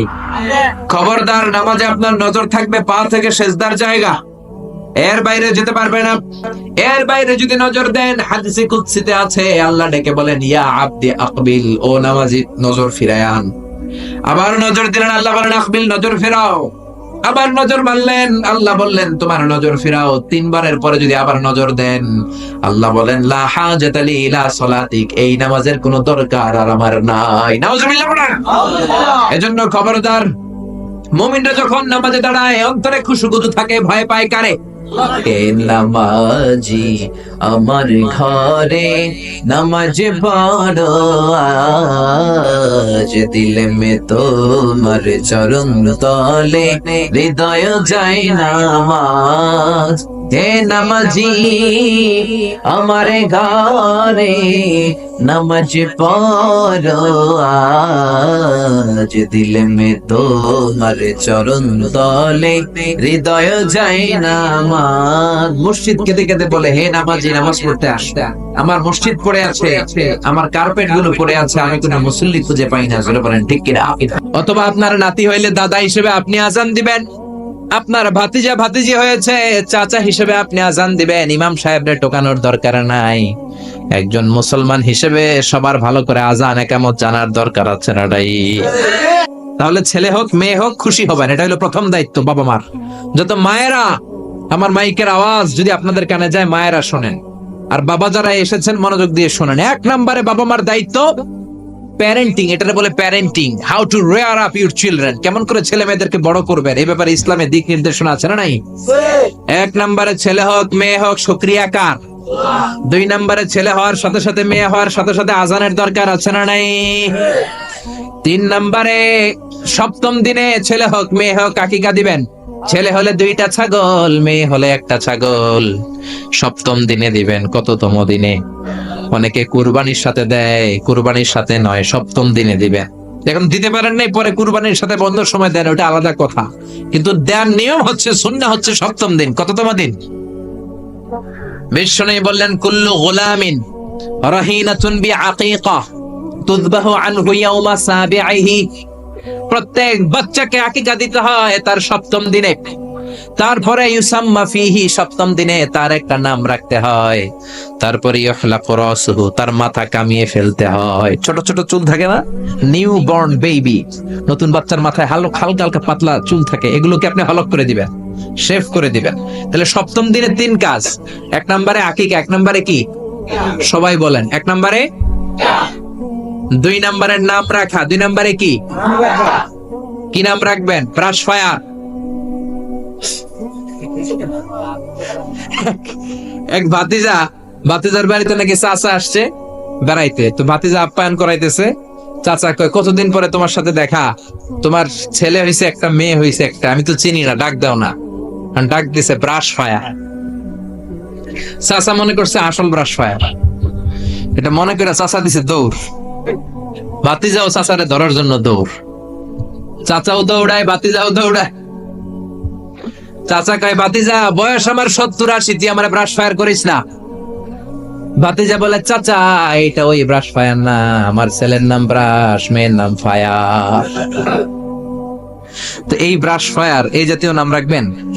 আহাব্বুল আসমা ইলাল্লাহ আব্দুল্লাহ আব্দুর রহমান, আল্লাহর কাছে সবচেয়ে প্রিয় নাম আব্দুল্লাহ আব্দুর রহমান, এগুলো রাখবেন। নবীদের নামগুলো রাখবেন, কোরআন থেকে চুজ করে নাম রাখবেন, সাহাবাদের নাম রাখবেন। তাহলে ছেলেগুলোর আল্লাহ আল্লাহ বানাই দিবে কে? আর ব্রাশ ফায়ার রাখলে ব্রাশ ফায়ারের মতোই হবে, ঠিক কিনা? বিভিন্ন সমাবেশে এরা বোমা মারবে, ককটেল বোমা মারবে, হত্যা করবে, ডাকাতি করবে, ছিনতাই করবে, মেয়েদের ওন্না ধরে টানাটানি করবে, জোরে কোন ঠিক কিনা? এজন্য সপ্তম দিনে 3 কাজ। 1 নম্বরে আকিকা করা, কি করা? 2 নম্বরে নাম রাখা, কি রাখা? 3 নম্বরে মাথার চুল ফেলে দেয়া, কি করা? তারপরে ইসলাম বলে 2 বছর ছেলে হোক মেয়ে হোক দুধ খাওয়ানোর ব্যবস্থা করবা। কোরআনের মধ্যে আদেশ আছে না নাই? ওয়াল ওয়ালিদাতু ইউরদি'না আওলাদাহুন্না হাওলাইনি কামিলাইনি লিমান আরাদা আন ইউতিম্মার রাদাআ। ছেলে হোক মেয়ে হোক 2 বছর দুধ খাওয়াবা। অনেক মা আছে দুধ খাওয়ায় না, ফিডার খাওয়ায়, বডি ফিটনেস নষ্ট হয়ে যাবে, এরকম মা আছে না নাই? দুধ খাওয়াতে চায় না, ফিডার খাওয়ায়, ল্যাকটোজেন খাওয়ায়, সিরিয়ালাক খাওয়ায়, ডানু খাওয়ায়। ডানু কি খাওয়ায়? তো এই জন্যই তো বলায় তোমার বৃদ্ধাশ্রমে দিয়ে আসে। ওই যে দুধ খাওয়ায় না, যে তুমি ছোটবেলায় কষ্ট তো সহ্য করেন না, আপনার বৃদ্ধাশ্রমে দিবে না তো কোথায় দিবে? মায়ের যে শাল দুধটা, বাচ্চা জন্ম নেওয়ার পরে যে শাল দুধটা আসে, এটার মধ্যে যে কত ধরনের পুষ্টিগুণ আছে, ফুল অফ নিউট্রিশন, খুব উন্নত মানের রিচ নিউট্রিশন দিয়ে আল্লাহ এটাকে তৈরি করেছে। আপনার বিভিন্ন ধরনের রোগের প্রতিষেধক ভ্যাকসিন আল্লাহ এটার ভিতরে ঢুকিয়ে দিয়েছে। এটা যে খায় না, তার মেধা শক্তি খুব দুর্বল, তার কোনো মেধাই নাই, মনে রাখতে পারে না কিছু, সব ভুলে যায়। আমি আমার মায়ের দুধ খাইছি মাত্র 2.5 মাস, এজন্য আমি কিচ্ছু মনে রাখতে পারি না, সব ভুলে যাই। বাস্তব কথা। আপনি মায়ের দুধ যদি কেউ 2 বছর খায়, টানা 2 বছর খেতে পারলে তার মেধা হবে প্রচন্ড মেধা। এই ছেলে ইনফেরিয়রিটি কমপ্লেক্সে ভুগবে না, ইনসেফটিতে ভুগবে না। অনেক মায়েরা অসুস্থ হয়ে যায়, এজন্য খাওয়াতে পারে না, সেটা ভিন্ন ব্যাপার। আমিও খেতে পারিনি অসুস্থ হওয়ার কারণে, কিন্তু ছেলে অসুস্থ, মেয়ে অসুস্থ, মা অসুস্থ, 2 বছর আপনি দুধ খাওয়াবেন, ঠিক কিনা? যদি দুধ না খাওয়ান তাহলে ছেলে মেয়ের হক নষ্ট করলেন। অনেক মা খাওয়াইতে চায় না, আছে না নাই? যারা বলেন আছে না নাই? কিন্তু অসুস্থতার কারণে যদি কেউ না খাওয়ায় সেটা ভিন্ন ব্যাপার। এই জন্য প্রথম দায়িত্ব হলো শুকরিয়া করবেন আল্লাহর, ছেলে হোক মেয়ে হোক। এরপরে জন্ম নিলে আজান দিবেন, জন্মের 7ম দিনে আকিকা দিবেন, সুন্দর একটা নাম রাখবেন, মাথার চুল ফেলে দিবেন, তারপর 2 বছর দুধ খাওয়াবেন। এরপর ছেলে যখন আব্বু আব্বু বলে, আম্মু আম্মু বলে, হাঁটতে শিখে একটু বড় হয়েছে, সবার আগে ছেলেরে শিখাবেন কোরআন। কি শিখাবেন? সবার আগে কোরআন, পরে অন্য জ্ঞান। Teach your children the Holi Quran. The Holi Quran will teach your children everything. আপনি আপনার ছেলেরে কোরআন শিখান, কোরআন আপনার ছেলেরে গোটা বিশ্বটা শিখাই দিবে। সুবহানাল্লাহ কইতে মন চায় না? এজন্য একটু বড় হলে ছেলে মেয়েরে কি শিখাবেন? আপনি ছেলে মেয়েরে সব কিছু শিখাইলেন, কোরআনটাই শিখান নাই, তার মানে আপনি কিছুই শিখান নাই, ঠিক কি না? এরপরে ছেলে মেয়েদেরকে সময় দিবেন, তাদেরকে নিয়ে ঘুরতে যাবেন, ভালোবাসবেন। বিশ্বনবী হাসান আর হুসাইনকে আদর করতে লাগলেন। হাসানকে কোলে নেয়, হুসাইন ওঠে, আবার হুসাইনকে নিলে হাসান নামে। বিশ্বনবীর সামনে দাঁড়িয়ে রইল আকরা ইবনে হাবেস আত-তামিমি নামে সাহাবী। বিশ্বনবীর নানা নাতির এই আদর ভালোবাসা দেখে আকরা বলে, ও নবী, আমাকে আল্লাহ 10টা সন্তান দিয়েছে, একটা সন্তানকেও কোনোদিন আমি চুমা দেই নাই। বিশ্বনবী বললেন, বলো কি? মানলা ইয়ারহাম লা ইউরহাম, যে কারোর উপর দয়া দেখায় না আল্লাহও তার উপর দয়া দেখায় না, যে কাউরে ভালোবাসে না আল্লাহও তার ভালোবাসে না, যে ছোটদের আদর করে না সে আল্লাহর দয়া পায় না। চিল্লা এখন ঠিক কি না? এজন্য ছেলে মেয়েদেরকে সময় দিবেন। আধুনিক কিছু ফ্যামিলিতে যে সমস্যা, বাবা মা দুইজন চাকরি করে, বাবাও সকালে বের হয়ে যায়, মাও বের হয়ে যায়। যখন বের হয় তখন ছেলে মেয়ে ঘুমায়, আবার রাতে যখন ফিরে তখনও ঘুমায়। শুক্রবার ছাড়া ছেলে আর বাবার সাথে দেখাই হয় না। তো ছেলে মেয়ে মানুষ হয় কাজের মেয়ের কাছে। কার কাছে? কাজের মেয়ের কাছে। যদি আপনার ছেলে মেয়ে মানুষ হয়, এই ছেলে মেয়েগুলো কাজের মেয়ের চরিত্র নিয়ে বড় হবে, কাজের মেয়ের আচরণ নিয়েই বড় হবে। আপনার আচরণ, আপনার মধ্যে যে ভাব গাম্ভীর্য, ভদ্রতা, সুন্দর কথা বলার স্টাইল, এগুলো আপনার ছেলে মেয়েরা শিখবে না। চিৎকার করে বলেন ঠিক কিনা? এরপর ইসলাম বলে, ছেলের বয়স যখন 7 হয়, ছেলে মেয়ে যখন 7 বছরে পৌঁছে, নামাজের আদেশ দেওয়ার দরকার আছে না নেই? মুরু সিবিয়ানাকুম বিসসালাতি ওয়া হুম 7 সিনিন। ছেলে মেয়ের বয়স যখন 7, নামাজের আদেশ দাও। যখন 10, ধমকায়া হলেও, শাসন করে হলেও নামাজে নিবা। অনেকে আদরের ছেলে ফজরের সময় ডাকতে পারে না। হুজুর, অনেক আদরের ছেলে তো ফজরের সময় ডাকি না, ঘুমায় আছে, ছেলেটার ঘুম ভাঙবে। আমার ছেলে 10টায় ওঠে, 11টায় ওঠে, আদরের ছেলে। তো সকালবেলা যদি ঘরে আগুন লাগে তখন কি করবেন? ঘরে যদি ভূমিকম্প হয় কি করবেন? তখন ডাকবেন না? তো দুনিয়ার আগুন থেকে বাঁচানোর জন্য যদি ছেলেরা ডাকেন, জাহান্নামের আগুন থেকে বাঁচানোর জন্য আপনার কলিজার টুকরাটারে নামাজের জন্য ডাকার দরকার আছে না নাই? এরপরে বিশ্বনবী বললেন, ইযা বালাগাল আওলাদু 10 সিনিন ফাররিকু বাইনাহুম ফিল মাদাজি। জরুরি মাসালা জেনে নেন, কান দুইটা খরগোশের মতো খাড়া করেন। বিশ্বনবী বললেন, ছেলে কিংবা মেয়ে বয়স যখন 10 হয়, বিছানা আলাদা করে দাও। ছেলে মেয়ের বয়স 10 হয়ে গেলে বাবা মেয়ের সাথে এক খাটে ঘুমাতে পারবে না। ছেলে মেয়েদের বয়স যখন 10 হয়ে যায়, মেয়ে বাবার সাথে ঘুমাতে পারবে না, ছেলের সাথে মা ঘুমাবে না, ভাই আর বোন এক বিছানায় শোবে না। ঠিক কি না? দুই ভাই, এদের বিছানাও যদি আলাদা করে দেয়া যায় সেটাও ভালো। এগুলো আমরা অনেক ফ্যামিলিতে মেনটেন করি না, এজন্য ঝামেলা আছে না নাই? আবার বিশ্বনবী বললেন, আল্লিমু আওলাদাকুম আস-সিবাহা ওয়ার রিমায়া ওয়া রুকুবাল খাইল। ছেলে মেয়েদেরকে সাঁতার শিখাও, তীর মারা শিখাও, ঘোড়ায় চলা শিখাও। সাঁতার শিখাতে বলেছে বিশ্বনবী। সুবহানাল্লাহ। ছেলেরে হাঁটা শিখায় বাবা, আব্বু হাঁটো হাঁটো হাঁটো, তুমি হাঁটো, তুমি আমার আব্বু হাঁটো। তো জমিনে হাঁটা শিখাইলেন, পোলা যদি পানিতে পড়ে তখন হাঁটাহাঁটি যাইব কই? পানিতে হাঁটা যায়? পানিতে কি করতে হয়? সাঁতার। তো এটা শিখাইতে হবে না? বিশ্বনবী বললেন, আল্লিমু আওলাদাকুম আস-সিবাহা, ছেলে মেয়েদেরকে সাঁতার শিখাও। 2 নম্বরে বললেন, আর রিমায়া। রিমায়া মানে তীরন্দাজ বাহিনী বানাও, তীর মারো। ইমাম মাহদি আসলে জিহাদের ময়দানে শরীক হওয়ার দরকার আছে না নাই? তো এখন তো তীর মারামারি নেই, কি শিখাবেন? আত্মরক্ষার কৌশল শিখাবেন। কেমন করে প্রতিকূল পরিবেশে বেঁচে থাকতে হয়, সমাজের এই সংগ্রামে কেমন করে টিকে থাকতে হয়। ছেলে মেয়ের কখনো ননির পুতুল করে গড়ে তুলবেন না, কষ্ট সহিষ্ণু করে গড়ে তুলবেন। আপনি বেঁচে থাকতেই একটু কষ্ট করে করে শিখান, তাহলে তার ক্যারিয়ারটারে ব্রাইট করে দিবে কে? 3 নম্বরে বললেন, রুকুবাল খাইল, কেমন করে ঘোড়ায় চড়তে হয় শিখাও। এখন তো ঘোড়া নাই, কেমন করে গাড়িতে চড়তে হয় শিখাইবেন। ঠিক কিনা? কেমন করে সাইকেল চালাতে হয় শিখাবেন, হুন্ডা চালাতে হয় শিখাবেন। ছেলে মেয়েদের যা শিখানো দরকার শিখাই দিবেন, তাহলে ফ্যামিলিতে বরকত দিবে কে? এরপরে বিশ্বনবী বললেন, আর নিকাহ। ছেলে কিংবা মেয়ে প্রাপ্তবয়স্ক হলে বাবা মার দায়িত্ব বিয়ে দেয়া। কি দেয়া? কিন্তু মেয়ের বয়স হয়ে গেছে 25, ছেলের বয়স 30, বিয়ে হয় না, আছে না নাই? ছেলেরা যদি জিজ্ঞেস করি বিয়ে করস না কেন, কয় হুজুর নিজের পায়ে দাঁড়ায় লই। তাহলে এতদিন কার পায়ে দাঁড়াইছো?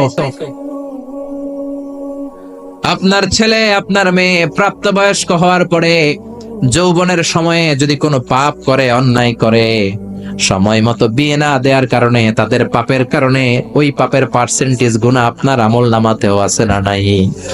জোরে বলেন, জোরে বলেন। ছেলে মেয়েগুলো এখন চরিত্রহীন আর চরিত্রহীনা হয়ে যাচ্ছে এই পর্নোগ্রাফির ছোবলে, ইউটিউব আর ইন্টারনেটের ছোবলে। ওপেন অ্যাক্সেস একটা শব্দ লিখে ক্লিক করতে দেরি, নেকেড ফিল্ম গুলো আসতে দেরি হয় না। চিল্লা এখন ঠিক কি না? এজন্য সময় মতো বিয়ে দিয়ে দেন। উপযুক্ত মেয়ে থাকলে বিয়ের ব্যবস্থা করেন। প্রাপ্তবয়স্ক ছেলে হলে বিয়ের ব্যবস্থা করেন, সময় মতো বিয়ে করায় দিলে সমাজের অপরাধগুলো কমে যাবে, ঠিক কিনা?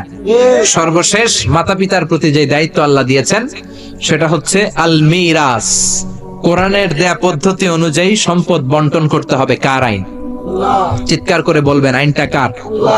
এজন্য রব্বুল আলামিন বলেন, ইউসিকুমুল্লাহু ফি আওলাদিকুম লিযযাকারি মিসলু হাযযিল উনসায়াইন। আল্লাহ বললেন, দুনিয়ার সব বাবাদের জন্য স্পেশাল ভাবে আমি ওয়াজ করে দিলাম, ছেলের সম্পদের যতটুকু দিবা মেয়েরে দিবা অর্ধেক। কার আইন? ছেলেরে 10 লাখ দিলে মেয়েরে কয় লাখ? ছেলেরে 20 কানি জমি দিলে মেয়েরে? বিধানটা কার? উল্টাপাল্টা করা যাবে? তাহলে ছেলে মেয়েদের জন্য যেমনি আল্লাহ ফরজ করে দিলেন ওয়াবিল ওয়ালিদাইনি ইহসানা, আল্লাহর ইবাদতের পরে মাতা পিতার খেদমত করবা, ইহসান করবা, মাতা পিতাদের উপরও এই নিয়মগুলো আবশ্যক করে দিয়েছে কে? চিল্লায় বলেন। এজন্য ছেলে মেয়েরা পালন করবে তাদের দায়িত্ব, মাতা পিতারা দায়িত্ব পালন করবে তাদের দায়িত্ব। তাহলে সমাজটা জান্নাতের সমাজ বানায় দিবে কে? চিল্লায় বলেন কে? বিশ্বনবীর জামানায় সাহাবারা এমন ভাবে নামাজ পড়তেন, নামাজের মধ্যে তাদের খুশু খুদু বেড়ে আল্লাহর আরশ পর্যন্ত চলে যেত। জোরে কোন ঠিক কিনা? قد أفلح المؤمنون الذين هم في صلاتهم خاشعون. Successful indeed are the believers who offer their 5 times salah with full of solemnity and submission. সফল তো তারা যারা নামাজের মুসল্লায় দাঁড়ালে দিন দুনিয়ার হুঁশ তার থাকে না, তার চিন্তা চলে যায় কার দিকে?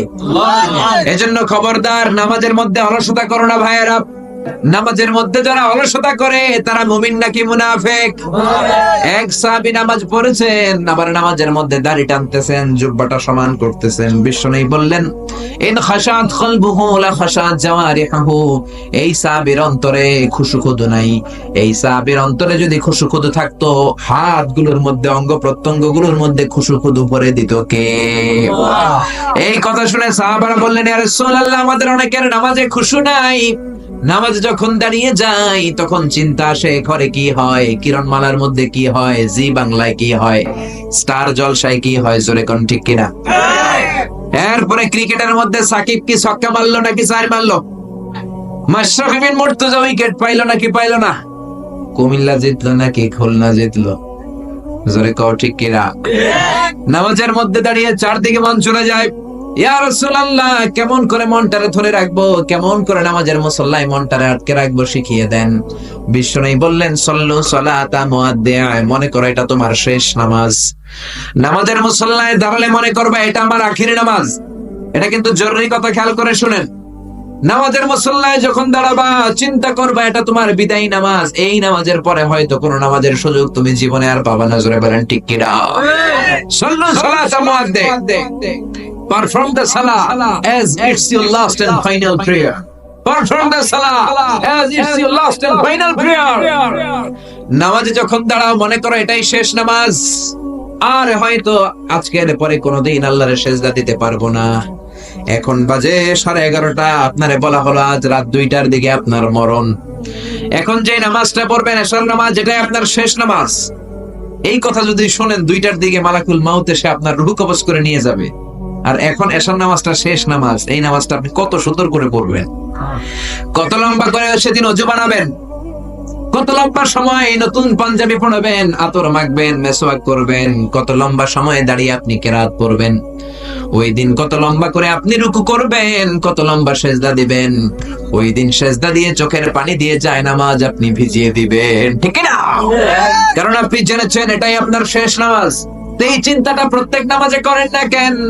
আপনি যে 1000 বছর বাঁচবেন কোনো গ্যারান্টি আছে নাকি? রাত 2টা পর্যন্ত যে বাঁচবেন কোনো গ্যারান্টি আছে? আরে 2টা তো দূরের কথা, মুনাজাত পর্যন্ত যে বাঁচবেন কোনো গ্যারান্টি আছে? তাও তো বেশি। শ্বাস যেটা নিলাম, এই শ্বাসটা যে আমি ফেলতে পারবো কোনো গ্যারান্টি আছে? বিশ্বনবী বললেন, সল্লু সালাতা মুআদ্দিআ, বিদায় নামাজ পড়ো, শেষ নামাজ পড়ো, এমন ভাবে নামাজের মুসল্লায় দাঁড়িয়ে যাও মনে করো এটাই হতে পারে তোমার জীবনের শেষ নামাজ। জোরে কোন ঠিক কিনা? প্রত্যেকবার যখন মুসল্লায় দাঁড়াবেন আপনি চিন্তা করবেন হতে পারে এটাই আমার জীবনের শেষ নামাজ। আজকে যে সেজদাটা দিচ্ছি হয়তো নামাজ পড়ে যাওয়ার সময় অ্যাক্সিডেন্টে আমি মারা যাব, বা হার্ট অ্যাটাক হয়ে আমি মারা যাব, কিংবা এমনি আমি মরে যাব। এই চিন্তাটা নিয়ে যদি প্রত্যেকবার মুসল্লার মধ্যে আপনি দাঁড়ান, তখন আপনার নামাজের মধ্যে খুশু খুজু আল্লাহর তাকওয়া আপনার অন্তরে ঠিকই বাড়বে। চিৎকার করে বলেন ঠিক কিনা? এই কথা যখন বিশ্বনবী সাহাবাদেরকে বললেন, সাহাবারা নামাজের মধ্যে নড়ে না, সাহাবারা নামাজের মধ্যে এদিক ওদিক তাকায় না, পাথরের মতো নামাজে দাঁড়িয়ে থাকে। বিশ্বনবীর সাহাবারা যখন মরুভূমির মধ্যে নামাজে দাঁড়াতেন, আকাশের পাখিগুলো খেজুর গাছ মনে করে সাহাবীদের মাথায় এসে বসে যেত। আল্লাহু আকবার। আবার যখন সাহাবারা রুকু করতেন, আবার যখন সাহাবারা সিজদায় যেতেন, তখন পাখি আবার উড়াল দিত। জোরে বলেন সুবহানাল্লাহ। এজন্য এমন ভাবে নামাজে দাঁড়াবেন, মনে করবেন এটাই জীবনের শেষ নামাজ। এক সাহাবী নামাজ পড়লেন, নামাজ পড়ে বিশ্বনবীর কাছে আসলেন। বিশ্বনবী বললেন, সল্লু সল্লি ফা ইন্নাকা লাম তুসাল্লি, repeat your salah because you didn't offer your salah in a correct way. নামাজ আবার পড়ো, নামাজ হয় নাই। সাহাবী আবার নামাজ পড়লেন, আবার আসলেন, বিশ্বনবী আবার বললেন, সল্লি ফা ইন্নাকা লাম তুসাল্লি, আবার নামাজ পড়ো, নামাজ হয় নাই। সাহাবী আবার নামাজ পড়লেন, আবার বিশ্বনবীর কাছে আসলেন, বিশ্বনবী বললেন, নামাজ পড়ো, নামাজ হয় নাই। এবার সাহাবী চোখের পানি ছেড়ে দিলেন, চোখের পানি ছেড়ে দিয়ে বললেন, ইয়া রাসূলুল্লাহ, ইয়া হাবিবাল্লাহ, এর চেয়ে ভালো করে, এর চেয়ে সুন্দর করে নামাজ পড়তে আমি জানি না, কেমন করে পড়বো শিখিয়ে দেন। বিশ্বনবী সাহাবীকে জড়িয়ে ধরলেন, বললেন, যখন নামাজে দাঁড়াবা, হাত্তা তাতমাইন্না কাইমান, স্ট্রেট ফরওয়ার্ড হয়ে রিল্যাক্সের সাথে দাঁড়াবা। নামাজের মধ্যে কোনো তাড়াহুড়ো নাই, আছে? There is no rushing in salah, there is no hastiness in salah। নামাজে কোনো তাড়াহুড়ো নাই, নামাজে কোনো দৌড়াদৌড়ি নাই। নামাজ পড়তে হবে ধীর গতিতে, রিল্যাক্সের সাথে। জোরে বলেন, কিসের সাথে? রিল্যাক্সের সাথে নামাজ পড়বেন। আমি নামাজ শিখাই মালয়েশিয়াতে। প্রথমে শিখালাম সেনাবাহিনীর লোকদের, এরপরে শিখালাম ইউনিভার্সিটির প্রফেসরদের, এরপরে ছাত্রদের, এরপরে কর্মচারীদেরকে বিভিন্ন জায়গায়। নামাজের একটা আমার ওয়ার্কশপ আছে, বাংলাদেশে তো এগুলো চালু হয় নাই। মাইক্রো প্রজেক্টর দিয়ে অডিটোরিয়ামে নামাজ শিখানো, এগুলো চালু হলে আপনাদের এলাকাতেও করেন, আমি এসে আপনাদেরকে সহি পন্থায় নামাজ শিখায় যাব। এজন্য নামাজে যখন দাঁড়াবেন, হাত্তা তাতমাইন্না কাইমান, স্ট্রেট ফরওয়ার্ড হয়ে নামাজে দাঁড়িয়ে যান। আবার যখন রুকুতে যাবেন, বিশ্বনবী বললেন, হাত্তা তাতমাইন্না রাকিআন, স্ট্রেট ফরওয়ার্ড রুকু দিবা। বিশ্বনবী যখন রুকু দিতেন, বিশ্বনবীর পিঠটা টেবিলের মতো, স্কেলের মতো সমান হয়ে যেত। অনেকে রুকু দেয়, কেউ এমনে থাকে, কেউ এমনে থাকে, আছে না নাই? পিঠটা হবে স্ট্রেট ফরওয়ার্ড। সাহাবীরা বললেন, লাউ সাব্বা আলাইহিল মা আলাস্তাকররা, বিশ্বনবী রুকু দিয়ে আছেন, ওই অবস্থায় বিশ্বনবীর পিঠের উপর যদি এক গ্লাস পানি রেখে দাও, পানিটাও কাঁপবে না, গ্লাসটাও পড়বে না। আল্লাহু আকবার। তার মানে সোজা না বাঁকা? স্ট্রেট ফরওয়ার্ড রুকু। রুকু থেকে দাঁড়াবা, হাত্তা তাতমাইন্না কাইমান, সিজদায় যাবা, হাত্তা তাতমাইন্না সাজিদান, রিল্যাক্সের সাথে যাও। অনেক মুরব্বীরা আছেন না বুঝে রুকু থেকে সোজা হয়ে দাঁড়ানোর কথা, রুকু থেকে মাথাটা উঠায় আবার সিজদায় চলে যায়, আছে না নাই? দুই সিজদার মাঝখানে সোজা হয়ে বসবেন। অনেকে কোন রকম প্রথম সিজদা থেকে মাথাটা একটু উঠিয়ে সিজদায় ঢু মারে, আছে না নাই? খবরদার, আপনার নামাজ হবে না। যদি ব্যস্ততা থাকে, তাড়াহুড়ো থাকে, জরুরি কাজ থাকে, নফল গুলো বাদ দিয়ে দেন, ফরজ আর সুন্নত পড়েন। এর চেয়েও যদি ব্যস্ততা থাকে, সুন্নত বাদ দেন, শুধু ফরজ পড়েন। এর চেয়েও বেশি ব্যস্ততা, সফরে আছেন, কসর করে 2 রাকাত পড়েন। সফরের মধ্যে কসর আছে না নাই? কিন্তু যতটুকু পড়বেন ধীরস্থির ভাবে পড়বেন, রিল্যাক্সের সাথে পড়বেন, তাড়াহুড়ো করা যাবে না। বিশ্বনবীর মেয়ের জামাই আলী কাররামাল্লাহু ওয়াজহার পায়ের মধ্যে যুদ্ধে একটা তীর ঢুকে যায়, তীরের ব্যথায় উনি চিৎকার করে তীর বের করা যায় না, যেই টান দেয় চিৎকার মারে। বিশ্বনবী বললেন, টানাটানির দরকার নাই। আমার মেয়ের জামাই আলী যখন নামাজের মুসল্লায় দাঁড়িয়ে যায়, তখন দিন দুনিয়ার কোনো হুঁশ তার থাকে না। বিশ্বনবী নামাজ শুরু করে দিলেন, সূরা ফাতিহা বললেন। আর নামাজের আগে এক সাহাবীরা বললেন, আমি যখন কেরাত পড়বো, আমার মেয়ের জামাই আলীর পায়ের কাছ থেকে তুমি তীর টেনে বের করবা। বিশ্বনবী যখন কেরাত পড়লেন, ওই সাহাবী আলী রাদিয়াল্লাহু আনহুর পায়ের কাছে, তীরের কাছে যে হাজির, গায়ে যত জোর ছিল, টান মেরে তীর বের করেছেন। ফিনকি দিয়ে রক্ত বের হয়েছে, রক্তের জায়গাটা শয়লা, লাল টুকটুকে রক্ত, কিন্তু নামাজের মুসল্লায় তিনি দাঁড়িয়ে আছেন, তিনি কোনো টের পান নাই। কোন সুবহানাল্লাহ। নামাজের পর সালাম ফিরিয়ে বললেন, আমার পায়ের তীর কই? এত রক্ত কেন? কে তীর বের করলো? বিশ্বনবী আলীরে ডেকে বললেন, আলী, তুমি যখন নামাজের মুসল্লায় দাঁড়িয়ে যাও, দিন দুনিয়ার কোন হুঁশ তোমার থাকে না। নামাজ অবস্থায় তোমার তীর খোলা হয়েছে, এই জন্য তুমি টের পাও নাই রে আলী। আল্লাহু আকবার। এজন্য খবরদার, নামাজের মধ্যে এরকম করবেন না। তাড়াহুড়ো নাই, অলসতা নাই, ধীরস্থির ভাবে নামাজ পড়েন। আবার অনেকে নামাজেও দাঁড়ায়, ঘড়ির দিকেও তাকায়। নামাজ পড়ে সামনের দিকে যদি জানালা থাকে এরকম নজর করে তাকায়, এদিক ওদিকে নজর করে আছে না নাই? খবরদার, নামাজে আপনার নজর থাকবে পা থেকে সেজদার জায়গা, এর বাইরে যেতে পারবে না। এর বাইরে যদি নজর দেন, হাদিসে কুদসিতে আছে আল্লাহ ডেকে বলেন, ইয়া আবদি আকবিল, ও নামাজি নজর ফিরায় আন। আবার নজর দিলেন, আল্লাহ বলেন আকবিল, নজর ফেরাও। আবার নজর মারলেন, আল্লাহ বললেন তোমার নজর ফিরাও। তিনবারের পরে যদি আবার নজর দেন, আল্লাহ বলেন লা হাজাতা লি ইলা সালাতিক, এই নামাজের কোনো দরকার আর আমার নাই। নাউজুবিল্লাহ পড়েন। এজন্য খবরদার, মুমিনরা যখন নামাজে দাঁড়ায় অন্তরে খুশুগুদু থাকে, ভয় পায় কারে? কে নামাজি আমার ঘরে নামাজ পড়ো আজ, দিলে মে তোমার চরণ তলে হৃদয় যায় নামাজ। হে নামাজি আমার ঘরে নামাজ পড়ো আজ, দিলে মে তোমার চরণ তলে হৃদয় যায় নামাজ। মসজিদ কেঁদে কেঁদে বলে, হে নামাজি নামাজ পড়তে আস, আমার মসজিদ পড়ে আছে, আমার কার্পেট গুলো পড়ে আছে, আমি কোনো মুসল্লি খুঁজে পাই না। জোরে বলেন ঠিক কিনা?